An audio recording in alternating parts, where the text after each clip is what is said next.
सिर्फ इन 3 स्ट्रेचेस को करके आप अपने बॉडी पार्ट के ये सारे मसल्स को टारगेट कर रहे हैं। अगर आपके पास 1 घंटा, आधा घंटा प्रैक्टिस करने के लिए नहीं है योगा, बट आपके पास 5 मिनट तो है ना अपनी फ्लेक्सिबिलिटी को देने के लिए, तो वही 5 मिनट आपको देने हैं। नमस्ते एवरीवन, मैं रूबी ठाकुर स्वागत करती हूँ आपका आपके YouTube channel yoga with Ruby Thakur में। आज मैं आपके साथ शेयर करने वाली हूँ क्विकली 3 ऐसे स्ट्रेचेस, ऐसे मूव्स जिनको करके आप अपनी फ्लेक्सिबिलिटी को बढ़ा सकते हैं और अपने बॉडी के मेजरली सारे पार्ट को टारगेट कर सकते हैं, उनकी फ्लेक्सिबिलिटी इंक्रीज कर सकते हैं। तो चलिए फिर मिलते हैं मैट पे 5 मिनट के लिए। तो हमारी जो पहली एक्सरसाइज है उसके लिए आपको कुछ नहीं करना है, आपको इस तरह से बैठ जाना है कुछ, और अपने हाथों को अपने हिप्स के पीछे इस तरह से उंगलियों को साइड में रखते हुए जमा लें। ठीक है, अपने पैरों में हिप जितना गैप रख लें, अपने हील्स को थोड़ा सा हिप्स के पास ले जाएं।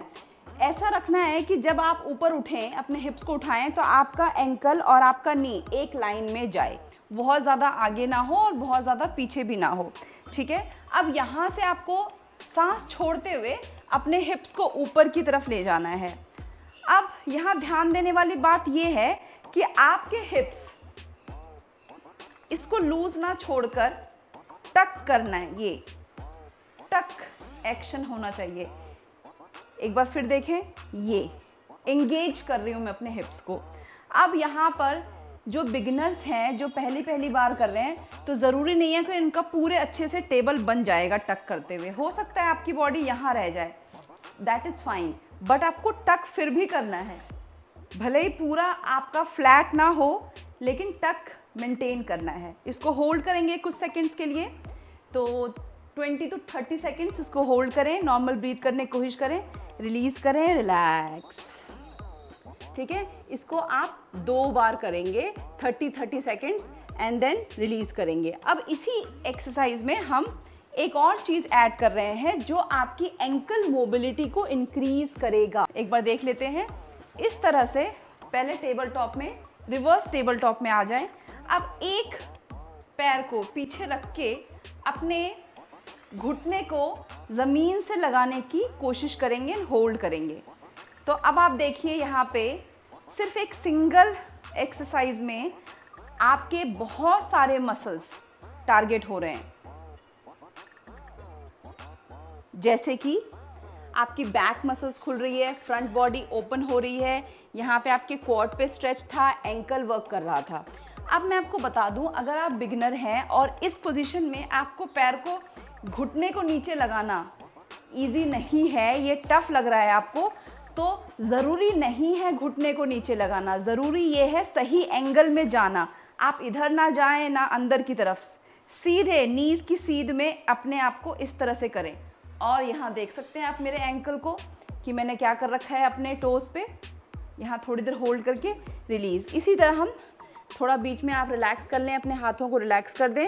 अब आप दूसरी तरफ चलेंगे। ठीक है, वापस से अपने हिप्स को रेज करें।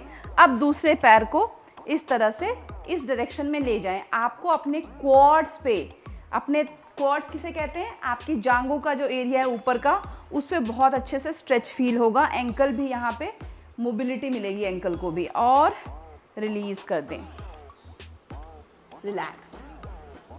अब अगर आपको यहाँ पे पैर रखना इस तरह से जैसे मैंने रखा, वो बहुत टफ लगता है और आपको लगता है कि एंकल आपके उस तरह से नहीं जा पा रहे हैं, तो पहले आप इसकी प्रैक्टिस करें। किस तरह से?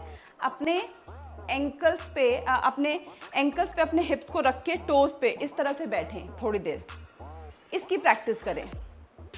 जब आपके लिए ये कंफर्टेबल हो जाए, थोड़ी देर करना, धीरे धीरे फिर आप उस पोज में जाने की कोशिश करें। अब हम चलेंगे यहाँ से अपने दूसरे एक्सरसाइज की तरफ, दूसरे स्ट्रेच की तरफ। अब दूसरे एक्सरसाइज के लिए हमें चाहिए एक ऐसा कुछ गोल रोल सा कुछ चाहिए हमें, या अगर आपके पास डंडा हो तो वो भी चलेगा, कुछ ऐसा स्टिक टाइप। मैंने इस टॉवल को रोल कर लिया है, तो आप भी इस तरह से एक बेदिंग टॉवल को रोल कर सकते हैं। खड़े हो जाएं और अपने हिप्स के बिल्कुल सामने यहाँ पर इसको आपको टिका देना है इस तरह से। ठीक है, पैरों में हिप जितना गैप रखें, हील्स को लाइन में। अब आपने इसको रख दिया, अब धीरे धीरे इसको यहाँ लगाते हुए अंदर की तरफ पुश करते हुए आपको फोल्ड करना है। अब मैंने अब इसको यहाँ पे टिका दिया है, ठीक है, हाथ को यूज़ नहीं करना है। अब आप देखेंगे आपके हैमस्ट्रिंग यहाँ पे स्ट्रेच होने शुरू हो जाएंगे, जो कि आपकी बॉडी का बहुत बड़ा मसल ग्रुप है और ज़्यादातर लोगों का ये बहुत टाइट होता है और इसके टाइट होने की वजह से कमर में दर्द, घुटनों तक में प्रॉब्लम, बहुत सारी प्रॉब्लम होती है हैमस्ट्रिंग टाइट होने से। तो आप अपने हैमस्ट्रिंग को यहाँ पे स्ट्रेच कर सकते हैं। अब इसी में अपने पंजे को ऐसे आउट करके हील्स को लाइन में रहने दें और ऐसे बैठने की कोशिश करें। अब ये बहुत सारे लोगों के लिए टफ होगा, क्योंकि हो सकता है कि आपके हील्स ऐसे नीचे ना जाएं, आप कुछ इस तरह से हो जाते हैं और आपकी बॉडी आगे की तरफ गिरने को होती है, ठीक है, क्योंकि वो ऐसा इसलिए हो रहा है क्योंकि आपके एंकल में मोबिलिटी नहीं है, ठीक है। तो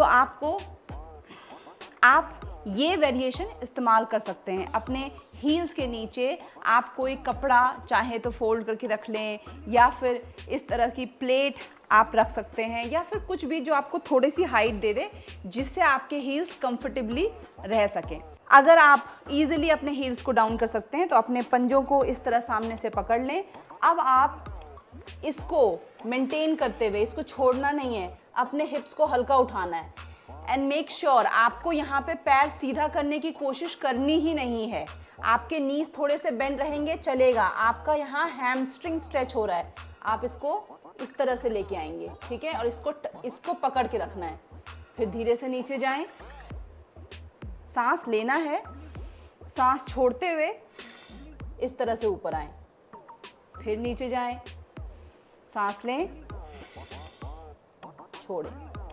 तो ये आपके हैमस्ट्रिंग को बहुत अच्छे से स्ट्रेच कर देगा, साथ ही साथ आपकी एंकल की मोबिलिटी भी यहाँ पे वर्क करेगी। ओके, तो इसको आपको करना है कम से कम 10 बार। अब हम अपने तीसरे स्ट्रेच की तरफ आ गए हैं। तो उसके लिए आपको क्या करना है, आपको नीज पे इस तरह खड़े हो जाना है, ठीक है, और अपने एक पैर को आप साइड में खोलें और फिर इस तरह 90 डिग्री बेंड कर दें, ठीक है। अगर यहाँ पे आपके नीज़ में किसी भी तरह का इशू है तो मैं सजेस्ट करूँगी कि आप अपने नीज़ के नीचे कुछ इस तरह से प्लेस कर लें, ताकि आपके नीज़ को अच्छे से कुशनिंग मिल जाए। अब अपने घुटनों को इस तरह 90 डिग्री रखते हुए अपने हाथ को इस तरह रखें सहारे से, पाम्स फेसिंग अप। अब धीरे धीरे अपने हिप को एक तरफ इस तरह से बेंड करते हुए आगे की तरफ चले जाएं। अब यहाँ पे दूसरे हाथ को आप अच्छे से कान से की सीध में ऐसे खींचना है। अब यहाँ पे आपको किस चीज़ पे फोकस करना है, आप अपने चेस्ट को जितना हो सके ओपन करने की कोशिश करें सामने की तरफ। आप जितना इसको रोटेट आउट करेंगे उतना अच्छा आपके लैट्स को अच्छा सा स्ट्रेच मिलेगा। साथ ही साथ जब आप हिप्स को इस तरह से करेंगे, आपकी ग्रोइन यहाँ पे स्ट्रेच हो रहा है, इनर थाई स्ट्रेच हो रही है। थोड़ी देर यहाँ पे रुकेंगे, 30 seconds around, and then come back and do this other side. तो एक बार क्विकली दूसरी साइड भी कर लेते हैं। इस तरह से रखा, 90 डिग्री बेंड किया, इसको, ये स्ट्रेच हो रहा है ग्रोइन। अब यहाँ पे हाथ रखा और ध्यान रखते हुए कि यहाँ क्लोज ना करके साइड में इस तरह से होल्ड किया कुछ सेकंड्स के लिए, 30 सेकंड्स अराउंड रुकेंगे। यहाँ बहुत अच्छा आपको स्ट्रेच फील होगा एंड देन रिलीज। तो ये थे 3 स्ट्रेचेस जो आपको ऐड करने हैं अपने डेली रूटीन में। अगर आप अपनी फ्लेक्सिबिलिटी को बनाए रखना चाहते हैं, इनको ज़रूर ऐड करें अपने डे टू डे रूटीन में। अगर आपने अभी तक मेरे चैनल को सब्सक्राइब नहीं किया है तो सब्सक्राइब ज़रूर करें और इस वीडियो को शेयर करें अपने सारे दोस्तों के साथ, फैमिली मेम्बर्स के साथ, ताकि वो भी फ्लेक्सिबल रह सकें। इस तरह की और इंटरेस्टिंग वीडियो के साथ मैं मिलूंगी आपसे अगले हफ्ते। तब तक के लिए खुश रहें। नमस्ते, थैंक यू सो मच।